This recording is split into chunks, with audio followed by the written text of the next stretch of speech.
as a result of producing about half the OPEC quota.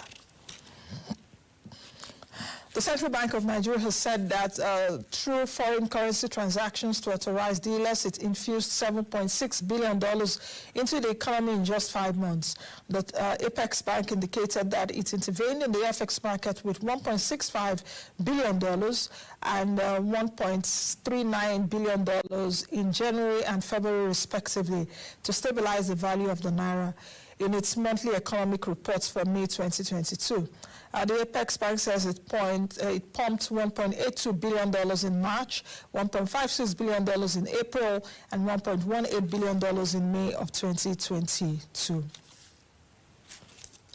President Muhammadu Buhari is expected to declare open the 17th annual Abuja International Trade Fair scheduled to be held in Abuja. Speaking at a media briefing, the Minister of Federal Capital Territory, Mohammed Bello, said that the President had personally given his promise to partake in the event in order to give it a boost. Bello said the event will further portray the capital city as a destination for business, adding that the government is currently embarking on measures to reform the ease of doing business in the country. The Nigerian Export Promotion Council has formed a collaboration with the National Orientation Agency to increase awareness of the NEPC's Export for Survival campaign across the 30 states of the Federation. The Executive Director and the Chief Executive of the NEPC, Dr. Ezra Yakusak, who led a team of the management to the NOA, said the partnership was necessitated by the need to seek strategic collaboration with relevant government ministries, departments, and agencies in a bid to rejuvenate the nation's fragile economy in the wake of dwindling revenue from crude oil. The World Trade Organization has advocated for the integration of trade policies into global climate action as an amplifying force for financing and other climate-related support provided to vulnerable economies. Director General of the WTO, Dr. Ngozi Okonjo-Iweala, speaking at the Africa Adaptation Summit organized by the Global Center on Adaptation in Rotterdam, the Netherlands, said the WTO stands ready to work with partners. The Director General appointed a new memorandum of understanding signed with the GCA to heighten collaboration on trade and climate adaptation. Officials from the Federal Airports Authority of Nigeria and the Nigerian Airspace Management Agency clashed over Kano's airport energy supply over the weekend. NAMA employees, including air traffic controllers, had their electricity switched off due to a 500 million naira fund debt, indicating that if organizations and others refuse to pay for the energy utilized, FAN would not be able to maintain its facilities.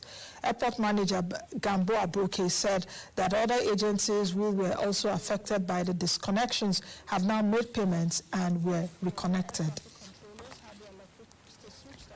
The Nigerian Communications Commission and the Nigerian Security and Civil Defense Corps have partnered together to combat some of the illegal activities plaguing the telecom sector, including fake SIM card registration, damage of telecoms equipment, and others. At a special workshop hosted by the Commission, Umar Dambata, the Executive Vice Chairman of the NCC, spoke to senior management staff from the NSCDC in the Southwest Zone. He praised the Memorandum of Understanding signed between the agency and the Commission, which inspired the group to consider how the Corps will use enabling laws, subsidiary legislations, and current guidelines to stop any type of criminality. And that's it for the news at this time. Let's quickly take a break. And when we come back from the break, I'll be running you through the markets, how the markets fared last week and what the expectations are this week. Of course, the UK is in focus now as Queen Elizabeth II died a few days ago. There's a new King Charles III. What do we expect for the nation's economy? And some other economic stories across the world. I'll be bringing you that when we return from the break. To stay. Last week and what the expectations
All right, welcome back to the program. Let's quickly take you through the markets. According to I will start with the NBS report last week. So according to the National Bureau of Statistics last week, Nigeria's total foreign debt in the second quarter of 2022 was at 12.84 trillion naira, up from it was up 32% from the same period in 2021, which was at 9.71 trillion naira. However, when compared to the previous quarter, it slightly decreased from 13 trillion naira. If we take a look at the previous quarter, it's also slightly decreased from 13 trillion naira, like I mentioned earlier. The NBS report states that the balance of foreign trade increased to 1.97 trillion naira, which is the highest level in 4 years so far that we've seen. The positive trade balance is due to a significant increase in exports value relative to the import bill. If we take a look at Nigeria's export revenue, it increased to 7.4 trillion naira. That means Nigeria exported 7.4 trillion naira worth of goods in the reviewed period from 5.02 trillion naira in the comparable period of 2021. So we did better in 2022 than in 2021 in talking about exports. This shows a 47.5% increase from the previous year. Now, the question is, what were we exporting? The exports consist of crude oil, as usual, though we are not exporting as much volume as we should, natural gas, urea, other petroleum gases, as well as cashew nuts. If we take a look at the import bill, on the other hand, it rose 15.8% year-on-year to 5.44 trillion naira, although it decreased by 7.9% when compared to the prior quarter. Now, according to the data from the National Bureau of Statistics, the report's further breakdown revealed that in Q2, that's the second quarter of this year, crude oil exports increased by 45% year-on-year to 5.9 trillion naira. So out of the 7.4 trillion, 5.9 trillion was what we exported for crude oil, which is the highest amount ever. Okay.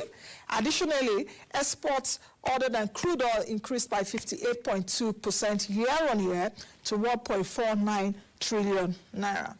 Now, with what you're seeing on the screen, it's talking about the NGX performance for last week. The benchmark all-share index fell 7 basis points to close at 49,695.12 points, indicating a bearish end to the equity market last week.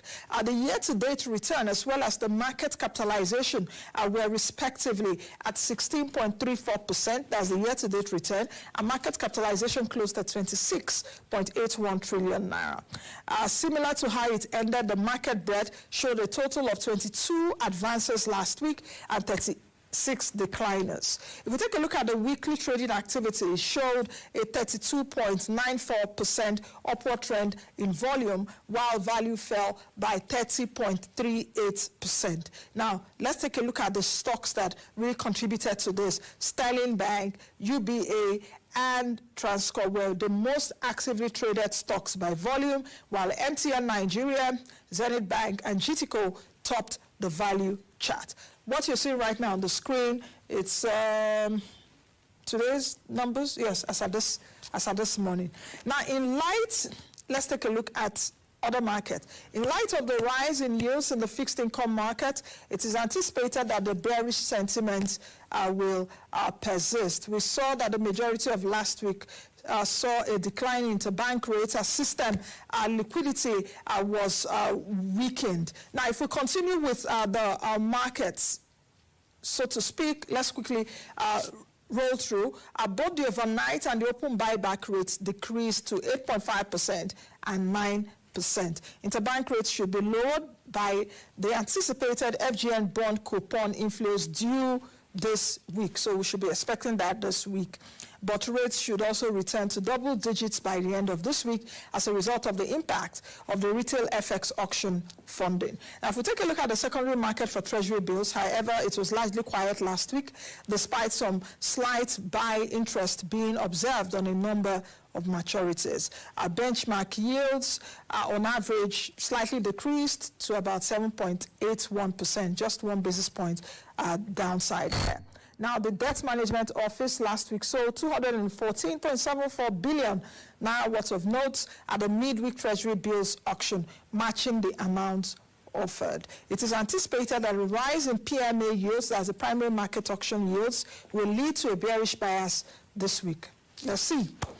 For the local bond market, it fluctuated last week, though most maturities experienced more frequent selling pressures. Week over week, the average benchmark yield increased by 5 basis points to 13.2%. It is expected that 185.82 billion FGN bond coupon inflow this week will generate some interest. Okay, for last week, there was a surge in the interest in the Eurobond market, with buy interest pervasive. Benchmark yields on average increased by 67 basis points week over week to 12.04%. Analysts predict that important global macroeconomic updates like those from the United States will have an impact on market sentiment. And this week's CPI report is due. That's from the United States. Let's take a look at the Naira and see how it traded at the official window. The Naira lost about 111 basis points actually to 436 Naira 33 kobo at the investors and exporters FX window last week. Now let's move over to the U.S. very quickly. As Wall Street anticipates the release of crucial inflation data this week, like I mentioned earlier, U.S. stock futures increased today. That's just before I came into the studio. Investors on Wall Street are looking for indications that as inflation slows, future rate hikes may be smaller in magnitude. Now, I mentioned the UK earlier. The passing of Queen Elizabeth II ushers in a new era, but it is one rife with economic unpredictability and waning of the national spirit in the United Kingdom. Government announcements wouldn't be made until after her funeral to mark the solemn ceremony commemorating her passing.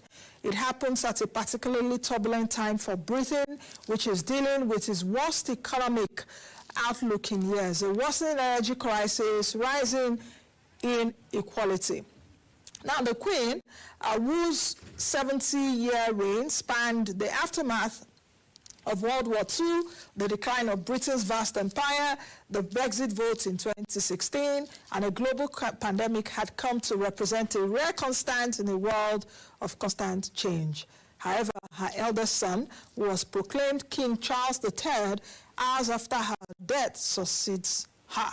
Some people would ask, actually, what will happen to the UK's currency? You know, the UK currency, the pound sterling, has, you know, her face on the Bank of England has said it will still remain a legal tender. And of course, they will be expecting a new printout of currencies with King Charles III. Now, let's move over to the Eurozone. The Euro rose to a 3-week high against the US dollar early Monday, owing to the European Central Bank's hawkish messaging on monetary policy tightening. The Euro was up 1.3% against the US dollar shortly after 9 a.m. this morning. If we take a look at European stocks, it advanced on Monday, just as you can see right there on the board, following a positive trend that began at the end of last week and continued overnight in Asia-Pacific markets. We saw that European markets were buoyed by the European Central Bank hawkish stance on monetary policy, and policymakers chose a record interest rate hike to combat the Eurozone's 19 members' record high inflation. Now, if we take a look at commodities, oil prices are falling this Monday as global fuel demand outlook was overshadowed by COVID-19 restrictions in China and the possibility of further interest rate hikes in the U.S. and Europe. Brent crude fell to $91.56 per barrel earlier today, while West Texas Intermediate, the WTI crude, in the U.S. fell to $85.45 a barrel. So that's it for the markets. We've started a new week. Let's see how the markets ends this week. But just a few days to when the election campaigns will begin, 2023, we'll be looking at what investment would look like this time. Also till perhaps next year when the election is done, and my guest will be joining me after the break to take a look at that. Don't forget to join the conversation. All you can do is to interact with us on social media. On Twitter, we're there, on Facebook, on LinkedIn, and other social media platforms. Join us also on YouTube. If you are not subscribed to our channel, please do well to do that right now at Moneyline with Nancy TV. We will be right back.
Do you want to live your life financially free? Do you want to take your business to the next level and succeed? Then the time is now. Moneyline with Nancy on AIT presents a free one-day personal and business acceleration masterclass, a live conference geared at revealing top secrets by elite business experts and life coaches in Nigeria on ways to improve yourself, business, and create wealth. Date, Saturday, 17th September 2022. Venue, Nigerian Export Promotion Council, Maitama, Abuja. Time, 10 a.m. to 4 p.m. Attendance is free. Visit our social media handles to register. Instagram and Facebook at Moneyline with Nancy TV. Twitter at Moneyline TV. For more inquiries and sponsorship, contact 0814-833-9088 or 0906-691-2600 or email us at info@moneylinewithnancy.com.